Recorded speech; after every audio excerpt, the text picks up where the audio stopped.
በሰኔ 29 2018 ዓ.ም በአዲስ ኪዳን ካህናት ቤተክርስቲያን ማለትም በፓስተር ዮናታን አክሊሉ የሚመራ ቤተክርስቲያን ውስጥ እንግዲህ አዳዲስ ሹመቶች ተካሂዶ ነበር ማለት ነው። እዚህ ሹመት ውስጥም ደግሞ ሚስቱ ዶኢ ትገኛለች ማለት ነው። እዚህ ጋር በጣም አነጋጋሪ ያደረገው ነገር ምንድነው? እንደዚህ የሚል ፖስት ለቆ ነበር በፌስቡክ ገጻቸው ላይ የኢትዮጵያ አዲስ ኪዳን ካህናት ቤተክርስቲያን 10ኛ ዓመት ክብረ በዓል ባከበረችበት በዚህ ሳምንት 7 አገልጋዮችን በመጋቢነት ሾማለች። የኢትዮጵያ አዲስ ኪዳን ካህናት ቤተክርስቲያን 7 አገልጋዮችን የህይወት ጥሪያቸውን፣ የህይወት መልሳቸውን፣ የእግዚአብሔርን ቃል ሙላታቸውን እና ታማኝነታቸውን ለረጅም ጊዜ በማየት የሚከተሉት ወንድሞችና እህት ላይ በተሰጣት ስልጣን መሰረት መጋቢ አድርጋ ከሰኔ 29 2018 ዓ.ም ጀምሮ የቤተክርስቲያን አባላትና ተጋባዥ እንግዶች ባሉበት በመጋቢነት ሾማለች። በመጋቢነት የተሾማችሁ ጌታን በታማኝነት የምታገለግሉበት ጸጋ እንዲበዛላችሁ እንመኛለን። ለኔ ህይወት ክርስቶስ። መጋቢ አብዮት አሰፋ፣ መጋቢ የአምላክ አማረ፣ መጋቢ ሀብታሙ ማርቆስ፣ መጋቢ ዶኢ ኢምሮ እንግዲህ የዮናታን አክሊሉ ባለቤት ነች ማለት ነው። 5ኛ መጋቢ ዮሲያስ ጌትነት፣ መጋቢ በእምነት ባላዮ፣ መጋቢ ካሌብ ይመር። በአጠቃላይ ስንት ናቸው? 7 ናቸው ማለት ነው። ከነዚህ 7ቱ ውስጥ አንዱ የዮናታን አክሊሉ ባለቤት ነችና አሁን እሷ ሴቱና እንዴት እንደዚህ ልሾም ቻለች? እሷ ከተሾመችም ደግሞ ሌሎች ለምንድን ነው ያልተሾሙ? እሷ ብቻ ለምን ትሾማለች? የሚል እንግዲህ አንዳንድ ክርክርና ትንሽ ተቃራኒ ሀሳቦች እየተነሱ ይገኛሉ ማለት ነው። እንዴት ሴት ሆና ትሾማለች? ሁለተኛ ነገር ደግሞ ለምንድነው እሷ ብቻ የተሾመችው? ሴቱን ከተሾመች ደግሞ ሌሎች ለምንድነው የሉና እሷ መጋቢ ለመሆን ምንድነው ያበቃት ነገርና መስፈርቱ ይሄንን መስፈርት በሙሉ መጽሐፍ ቅዱስ ላይ ያለው ነገር አሟልታለች ወይ የሚሉ አንዳንድ እንግዲህ ክርክሮች ተነስተዋል ማለት ነው። እኔ ግን ዛሬ መነግራችሁ አንድ ቁም ነገር አለ ማለት ነው። እሱ ምንድነው?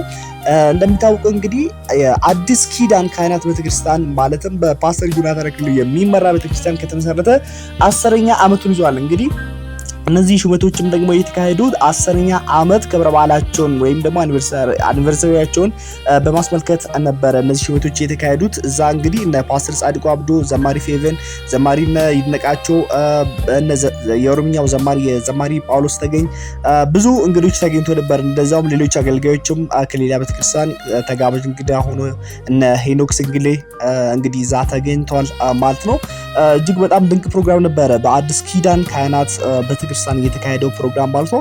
እንግዲህ አሁን እዚህ ጋር በጣም እኔ ደስ የሚል ነገር ሁልጊዜም ስለ ዮናታን ሳስበው ነገር ስለ ሹመት ስለ እንደዚህ ሰዎች ስለሚያወሩት ለምንድን ነው ምናምን የሚሉት ነገር አይደለም። እሱ እንግዲህ ፈጣሪ ጠይቆ እኔ የኔንተን ማለት አይደለም። እኔ አቅም ኖር ስለዚህ አይነት ነገር ብዙ ሙቀት ስለሌለኝ መጠየቅ አልችልም ወይም ደግሞ እንደዚህ መናገር ብዙም ለኔ ያስፈልጋል አይደለም። ግን ሰዎች ያሉትን ነገር ነው እንግዲህ የነገርኳችሁ። እኔ ግን ሁልጊዜም ስለ ዮናታን አክሊሉ ሳስብ በጣም ደስ የሚለኝ ነገር ምንድነው? ስለ መልካም ወጣት ነው። አሁን መልካም ወጣት እንግዲህ ሐምሌ ውስጥ ሊጀምር ነው። አሁን እንግዲህ ኦልሞስት ምዝገባው ተጠናቆ አሁን ወደ ፕሮግራሙ ለመጀመር እየሄዱ ይገኛሉ ማለት ነው። ብዙ ሰዎች መልካም ወጣት ሊመጣ ስል በጣም ክርክሮች ይነሳሉ። መልካም ወጣት ሐሰት ነው።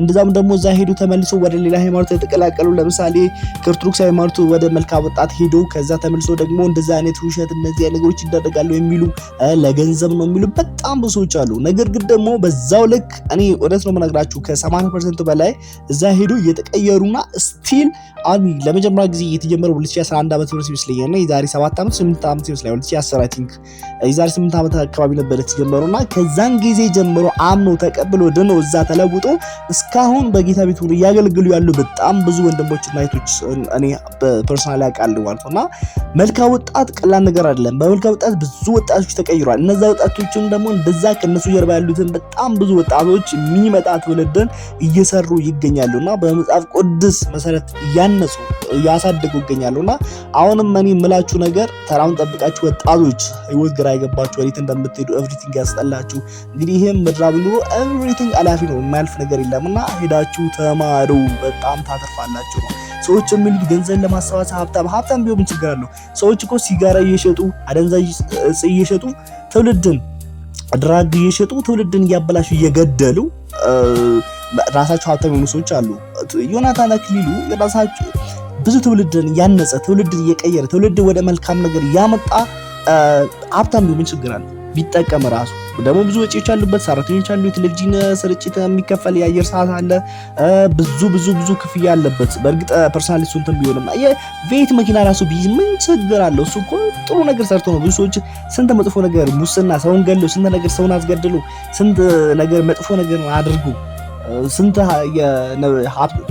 የህዝብ ንብረትን ዘርፎ ሰውን ቀምቶ ሰውን ብዙ ነገር አድርጎ በጣም መጥፎ የሚባሉ ነገሮች በአንደበታቸው ራሱ ለመናገር የማይመቹ ነገሮችን አድርጎ ራሱ በጣም ብዙ ሰዎች ሀብታም ሆነዋል። እሱ ደግሞ ትውልድን ቀይሮ ሀብታም ቢሆን ምን ችግር አለ? አሁን ከዮናታን ጋር እናንተ ራሳችሁ ማነጻጸር ወይም ደግሞ ስለ ዮናታን ላይፍ ስታይል ምናምን ሳይሆን እናንተ እሱ ምን ሰራ ነው? ጥሩ ነገሮችን ሰርቷል። እነዚህ ሽቀላ እንትን የሚባል አይደለም። እና እናንተ ደግሞ በሱ ቦታ ብትሆኑስ? ሲጀምር እዛ ደርሰው እንጂ እዛ መድረስ ራሱ ቀላል ነገር አይደለም። እሱ ደረሰበትን ዛሬ እሱ ያለበትን ነገር ቦታ መድረስ ቀላል ነገር አይደለም። እኔ አሁን እሱ ኤቭሪቲንግ የሚሰራው ነገር ትክክል ነው ማለት አይደለም። እንደዚህ እንደዛ የሚደርሰው አይደለም።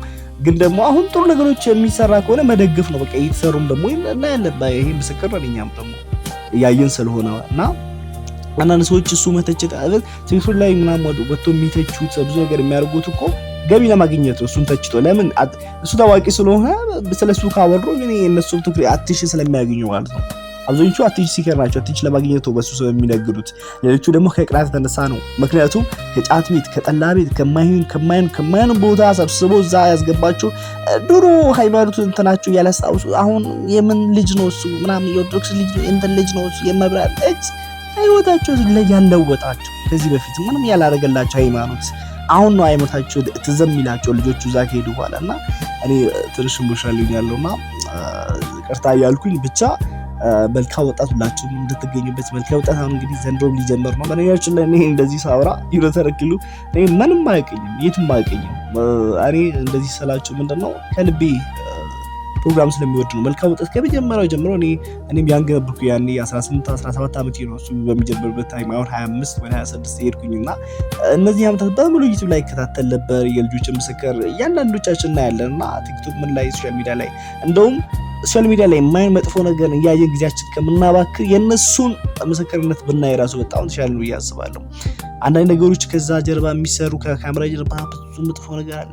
ምንም መጥፎ ነገር እኔ እስካሁን ምንም እንግዲህ አላልኩም። ሰው ግን ገኖ ሲወጣ እንግዲህ ሰው ላይ በቃ ይሄ ዘመቻ ማስነሳት፣ መጥፎ ነገር መናገር አንዳንድ ሰዎች እንደ እውቀት እንደ እንትን የሚያስቡት ነገር አለና እኔ በዚሁ አጋጣሚ የአዲስ ኪዳን ካህናት ቤተክርስቲያን አባል ይሆናችሁና እንደዛውም የዮናታን አክሊሉ የምትወዱ ሰዎች እንኳን ለ10ኛ ዓመት ክብረ በዓላቸው አደረሳችሁ ለማለት እወዳለሁ። እጅግ በጣም ደስ ብሎኛል። እንግዲህ በብዙ ክርክር በብዙ እንትን ውስጥ ነው እዚህ የደረሱት። ቀላል ነገር አይደለም እዚህ መድረሳችሁ ራሱ።